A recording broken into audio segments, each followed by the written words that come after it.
All right, we are talking now with CBS Sports national college football writer Barrett Sallee.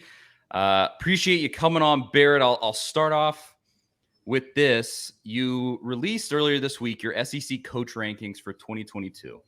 You put Josh Heupel at number 10, one spot ahead of Shane Beamer, which I think Tennessee fans appreciate, but one spot behind Billy Napier at Florida. And my question is this. Why'd you put Josh Heupel so low, and why are you a huge Florida homer? Go. Well, in full disclosure, I actually had Josh Heupel much higher than Billy Napier. That was a ranking of our entire college football staff, both at CBSSports.com and 24/7 Sports as well. So I definitely had Josh Heupel several spots, actually, over Billy Napier. And while Billy Napier had a ton of success at Louisiana, success that I don't think can be ignored, the fact that he is at Florida now, first time at a big program, not necessarily recruiting as well as maybe he should, and maybe as well as his reputation suggested he could, is concerning. I think Josh Heupel, it's one of those things now where, okay, the offense is going to work. It's kind of like Lincoln Riley and Bob Stoops at Oklahoma about 5-10 years ago, where, slowly but surely the defense started to come along, but it was slow. But the offense was legit from, the moment the first snap of the season took place. So I think that Josh Heupel is in a really good spot. I think Florida will be fine, but right now I think Josh Heupel is in a really good spot to keep Tennessee relevant. Now, obviously, on this show, we are big Tennessee homers, but we made the comparison a little bit, and this specifically stemmed from Billy Napier calling, it was somebody he hired, he called him the game-changing coordinator or something, like some real cheesy, and we were like, is this guy Butch Jones? Is this Florida's Butch Jones? Is that a dumb comparison? Are we just biased? Well, I think you're jaded. Yeah, for sure. That would be the right way to put it. I think whenever you have situations where you try to create sizzle any way you possibly can, the comparison to Butch Jones is valid. There's no doubt about that. But here's the thing with Butch Jones, and you guys know this, and I was very high on Butch Jones in the mid-2010s as well as you guys. He was all right as a coach, at least for a little while. I think it went off the tracks in a tragic way when he realized he couldn't sustain any level of success, anything close to the level of success that he had when he was basically one Florida Hail Mary away from winning the East. But Billy Napier, I don't necessarily think that's a fair comparison in the sense that I think he's actually a really dang good football coach. I don't think Butch Jones is. I think Butch Jones was all sizzle and no steak. I mean, Billy Napier has Louisiana in the top 25 at the end of the season each of the last two seasons. He's a consistent 10-win coach. Either was first or tied for first in his division in each of his 3 years there. So I think he's certainly a better football coach than Butch Jones. I think from a hype standpoint and a PR standpoint, yeah, he might be a diet version. I don't think there's any doubt about that. Well, we'll see. I'll put it this way. I hope you're wrong about him being a good football coach, but you are spot on a lot of the time. So I'll just go straight to the 2022 season for Tennessee. What do you see for Heupel this season? A decent amount of turnover, but not a super different team going in. What is kind of your view, your outlook for us this year? Yeah, just play enough defense. I think that's it. When you have a guy in Hendon Hooker who's ultra reliable at quarterback, and he's been the unquestioned starter for a full offseason, as opposed to last year when Joe Milton essentially was, that's going to be a fantastic bonus for Tennessee. I think the tempo allows Tennessee to dictate basically the style of every game. They're the only SEC East team that can do that outside of Georgia. So styles make fights, right? And if you're in a situation at Tennessee where you're getting into a 30-point game, Tennessee's going to have a massive advantage. I don't think there's any doubt. So I think Tennessee's an 8-4 style team. I don't think that would be winning or losing any toss-ups. I think that should be the expectation. I do think that could they go to 9 wins? Yeah, I think losses to Alabama and loss to Georgia and one toss up, somewhere is certainly achievable. So I think they're the second best team in the SEC East by far. I think they're closer to Georgia than they are to everybody else, because I'm still not buying the Kentucky hype, and we'll see about South Carolina and Missouri. So and Florida, I think, still got a lot to do from a player development standpoint. So I'm bullish on Tennessee this year relative to everybody else in the SEC East, other than Georgia, which is a pretty hefty qualifier, but it's still something that I think needs to be said, because they're certainly on the rise. Yeah, I'd be happy with 8-4 at this point. As thinking back to my childhood, as sad as that might be compared to where we were at that time, but I'll ask this because this is what so many people are thinking about recruiting at Tennessee. Tennessee reportedly, supposedly, allegedly, put qualifiers on it, $8 million to recruit, and all this NIL money flying around. It's just such a huge topic right now. What are your thoughts on how this is unfolding? Is this going to ruin college football? There's a lot of people that think that. There's a lot of people that think it's the best thing that's happened to college football in so long. I'm in that second camp. I really think it's a great thing. But what are kind of your thoughts, since Tennessee has been such a big player in this NIL landscape? Well, Charlie, you know what also ruined college football?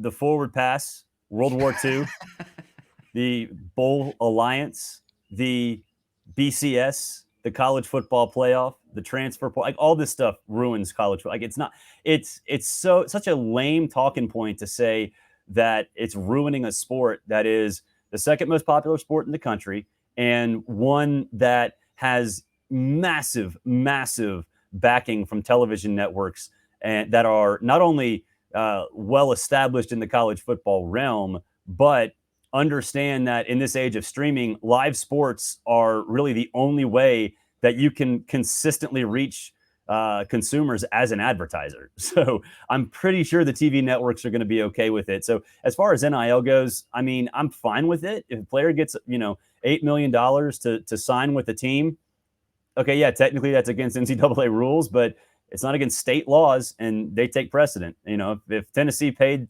$8 million to Nico and the NCAA tries to punish Tennessee, they're going to be like, no, we're good. In Tennessee, it's legal. Go kick rocks.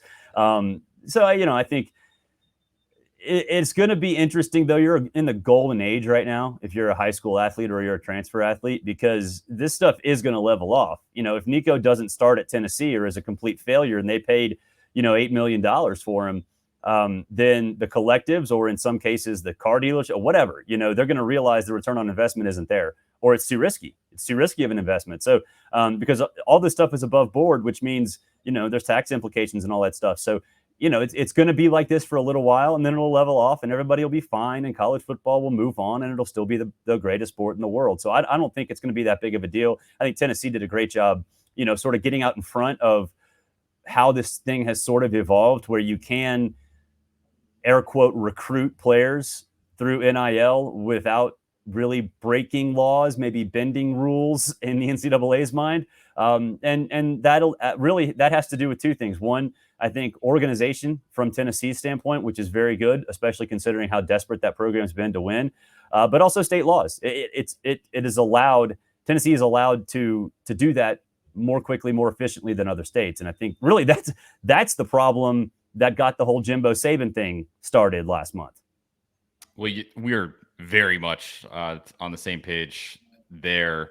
It also kind of leads into this discussion about everybody thinks that conference realignment is going to ruin college football. There's a lot out to ruin college football right now. According to some folks, everything is going to just bring down the entire institution. A lot of people look with the realignment stuff, and they say that the rivalries are going to go away. And, it's the end of college football as we know it. What do you think about that? Because the report this week, Miami, Virginia Tech, looking at coming into the SEC, if that report is to be believed, I mean, that would be a big shift. What are your thoughts as a sort of SEC homer that you are? Well, there's 4 out-of-conference rivalries in the ACC, SEC that survived. survived everything. They're going to continue to survive. There might be some, like Oklahoma, Nebraska, that we saw 10 years ago that dissolve. And Utah, BYU is one that has not been on the books every single year. So it's going to happen. I don't think there's any doubt about that. But there's going to be plenty of ways to keep them most of the time. And if it doesn't happen every year, okay, fine, right? Like Georgia and Georgia Tech didn't play during the COVID year. That happens. Clemson and South Carolina didn't play during the COVID year. It happens. It's the same thing with conference schedules in the SEC. If you don't play every year, you play every other year, and that's okay. That's not a huge deal. So as far as changing the landscape, look, I mean, I think there's this idea that the Big Ten and the SEC are going to be the Big Two, and that the Big 12, the ACC, whatever, they're going to find a way to, they're going to be a couple steps behind. Well, we've talked about the age of 4 super conferences for like 15 years now. And if the SEC and the Big Ten are the 2 powers, guess what that sounds like? It sounds like right now. The SEC and the Big Ten are still the powers. So, yeah, you might have a Clemson pop up. You might have a Washington or an Oregon or whatever. Okay. I don't see what the difference is. So I think it's going to streamline things more than anything else. Yeah, we're very much in agreement on all of that stuff. I like hearing that. My talking points that I've made on this show are backed up by somebody that probably more people trust. I don't know. People trust me. They got some problems. Well, either way, I would put it this way. For Tennessee fans, you are one of the very few good ones in national media. We don't trust many of them, but you are in that set. Well, go ahead. Well, Andy Staples and I on Shiano Sunday were the two that had Tennessee's back, and I'm glad you guys never forgot that, because that's something that Andy and I talk about quite a bit on our Sirius XM show. It genuinely means a lot to have that, because just everybody is just gunning for Tennessee and has been kind of since, because obviously the fan base drives a lot of clicks, and enraging us gives you a lot of traffic, but we appreciate it. But I'll finish with this on the note of the last 2 questions that I asked. You have the NIL, you have the conference realignment. All of this is just inevitable. It's a big train coming down the tracks that's finally arriving. Is the NCAA gonna die? It needs to die, right? Go away. We don't need you anymore. Will we actually see that sometime soon? No, I think it's going to change quite a bit. I think you'll see football separate and football still fund every other, college athletic program. But the NCAA just ceasing to exist, I don't think it's going to happen, because they're still going to operate the lesser sports. They're still going to get their March Madness paycheck, which is the most important thing to them anyway. So if football breaks off and funds everything else that the NCAA is associated with at each institution, I think they're fine with that. And honestly, I think that's a pretty acceptable sort of solution to all of this, because we all know equestrian is not football. Women's lacrosse is not football. Men's soccer is not football. So if those sports can still be funded by football, with the NCAA still having a say in all of them, including its big moneymaker, I don't see what the problem would be. Especially if it can properly adapt to, NIL rules and transfer portal rules and all that stuff after football breaks away. So I think it's just going to be like that. I think football is going to become a separate entity, associated with universities, funding universities, but outside the auspices of the NCAA, which I think is a win for fans, a win for the NCAA, and a win for college football. College basketball is almost a more compelling part of the whole thing with this conference realignment, because you get these super leagues. And I know you got to go.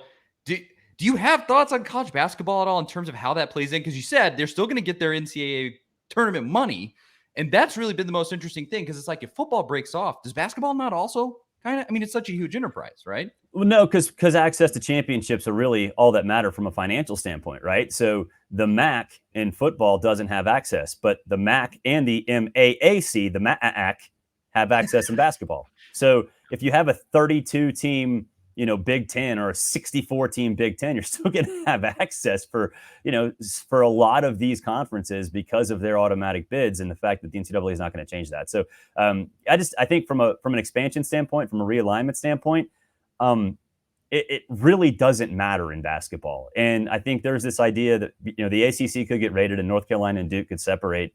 Okay, you play an out of conference game every year. What's the big deal? How many casual fans outside of those two fan bases care who wins the ACC regular tournament or regular season?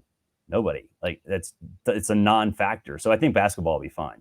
Bring Duke in and kick Vandy out. That's my solution. That's, but I don't know. It's you. Don't say anything about that. I don't know. Well, here's the thing, Charlie. I know you're a Tennessee fan, but Nashville is the best road trip in the SEC. It is. It really is. I'm going there next month my sister lives there, and I'm going for like a birthday weekend with my wife. Like it's a great destination. It's awesome. Out of anywhere. Yeah. As much as it pains me to say anything nice about Vandy, that's true. Barrett, I really, really appreciate it. This was awesome. Thanks so much for your time, and just know that the Tennessee fans, we really appreciate all that you do in defending us. Well, I appreciate that. I'm here for you guys. All right. Thanks again.